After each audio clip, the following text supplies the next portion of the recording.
What if everything you've ever believed was wrong with you wasn't wrong with you at all? What if the anxiety that wakes you up at 3 a.m., the guilt that follows you throughout your day, the hyper alertness that never fully turns off? What if your body learned all of that from someone else? Stay with me, because what I'm sharing isn't just emotional, it's biological, and that changes everything. Do you know what your vagus nerve has to do with anxiety? It has everything to do with it. The vagus nerve is the longest nerve in your body. It runs from your brain stem all the way down through your throat, your heart, your lungs, and your gut. And its entire job, its whole purpose, is to read your environment and decide, are you safe right now or not? It's not doing this consciously. You don't get a vote.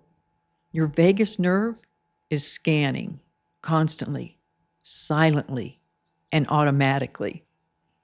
And when it decides the answer is not safe, your anxiety activates.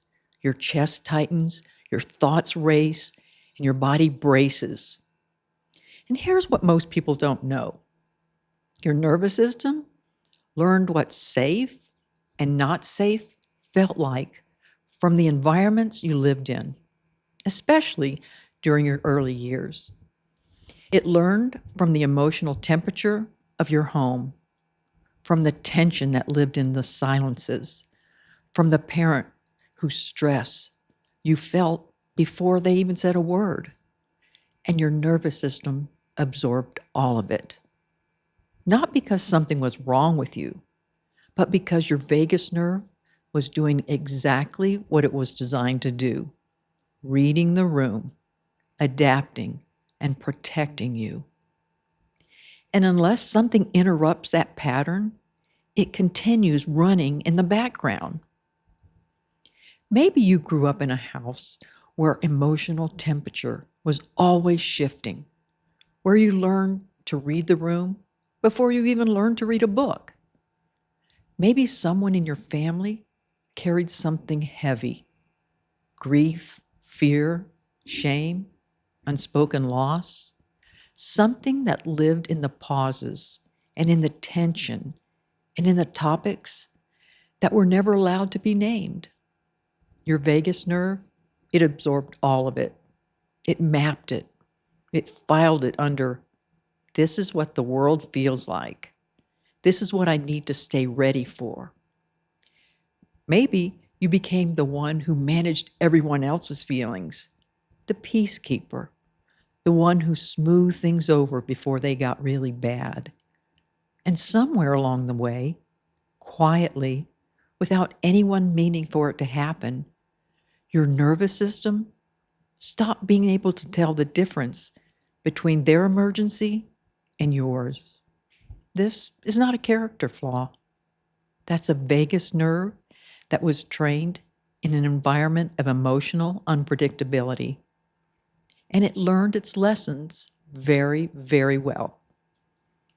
For years, I thought anxiety was just a part of my personality. It felt so personal, so woven into who I was, my identity. The worry, the hyperarousal, and the guilt all felt like mine.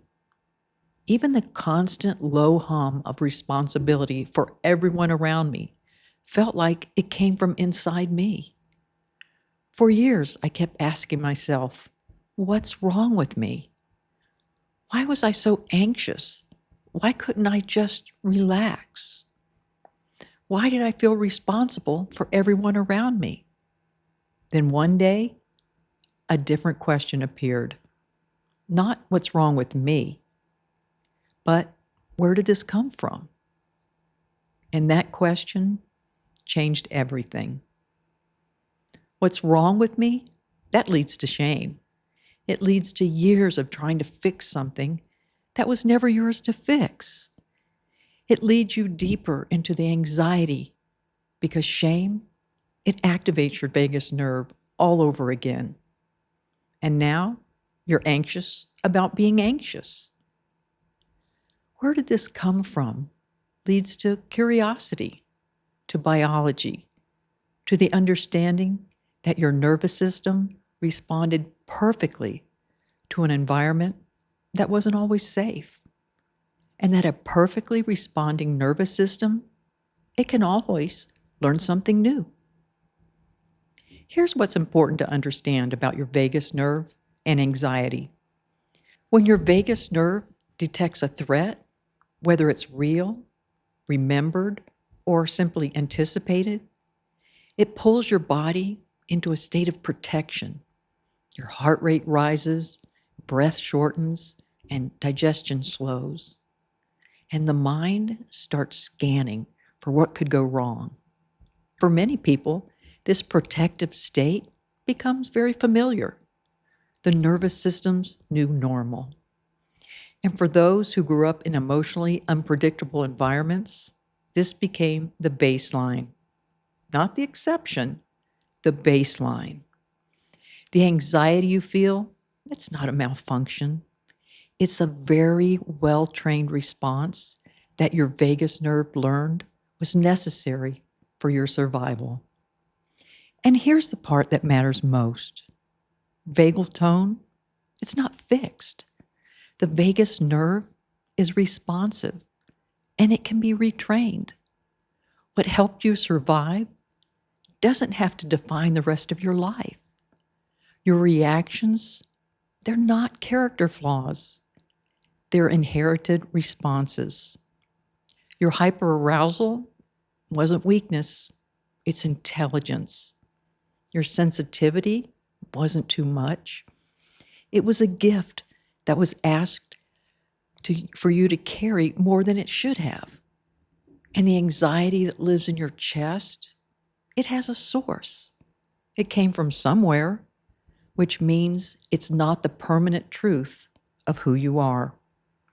What was absorbed can be examined, and what was learned can shift. And the pattern doesn't have to continue simply because it was handed to you. When you begin to understand that your anxiety has a nervous system origin and that your vagus nerve was trained in a specific environment and has been running that training ever since, something happens. The shame softens. The self-blame quiets. There's a small but real opening where the question changes from how do I fix myself to how do I help my nervous system feel safe enough to respond differently. That's a whole different question, and it leads to an entirely different life. You don't have to go back and relive everything, and you don't have to decide that the people who shaped you did it on purpose. Most of them were running their own vagal programming, patterns handed to them by someone else in a home they also didn't choose. This is about you and your nervous system, your vagus nerve and your anxiety, and the real biological possibility that things can shift. The vagus nerve responds to breath, sound, resonance, and safety, to gentle, repeated experiences of something different. You don't have to know exactly where every piece of it came from to begin giving your nervous system something new to work with. You just have to be willing to start. So here's what to take with you today. The next time anxiety shows up, that tightness, racing, and low hum that never fully turns off, try something small. Place your hand on your chest. Take one slow breath in through your nose and exhale slowly, longer than the inhale. Repeat this a few times. That exhale directly stimulates your vagus nerve. And this is not a metaphor or positive thinking. It's biology. and your body knows how to respond to it. That one breath isn't going to undo years of patterning, but it's a real signal sent directly to your vagus nerve that says, you're safe now. You can soften just a little. You don't have to stay on guard. And over time, those signals, they accumulate. That's how your nervous system changes. Not all at once, gently, repeatedly, safely. That's what I'm building, a structured, gentle, body-based way to help your nervous system learn something new. Something that works with your vagus nerve, not against it. Something designed for people who are sensitive, attuned, and ready to stop mistaking their nervous system's training for their identity.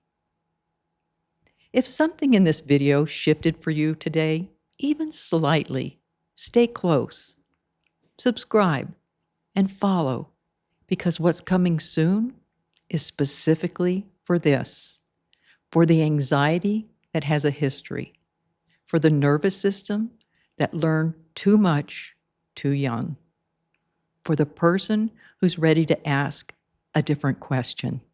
More soon. I'll see you next week.